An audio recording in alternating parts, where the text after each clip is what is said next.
What you doing now, Karen? I am going to make a super easy, very moist corn casserole.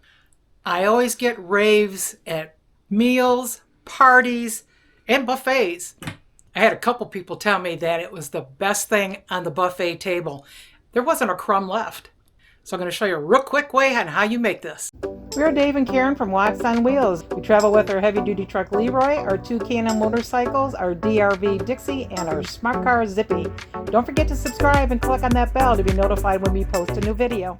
Okay, I make this recipe in an 8x8 glass dish, but in this case I'm going to a party, so I'm going to make it in a 10x15 and I'm going to double my recipe. If you only have a 9x13 pan, you're going to have a little bit left over to put into like a real small dish. I'm going to put the single batch for an 8x8 dish in the description below.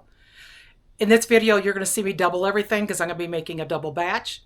So if you decide you want to make this double recipe for a big pan, make it like I'm going to show you the video, or look at the description of the recipe below and just double everything on it.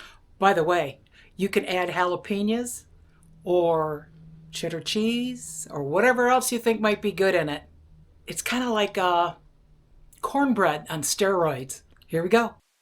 For a single or a double batch, you are going to need Jiffy corn muffin mix, sweet kernel corn, cream style corn, butter, egg, and sour cream.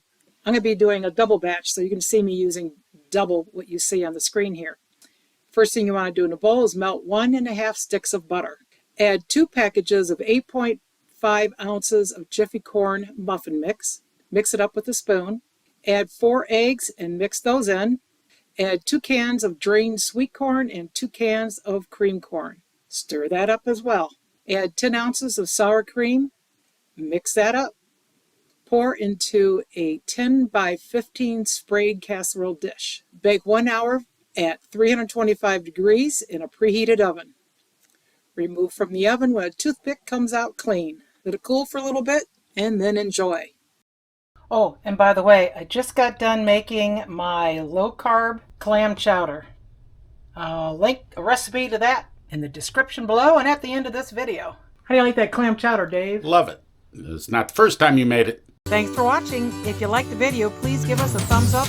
We'd love to hear from you in the comments below, even if it's just to say hi. Don't forget to subscribe.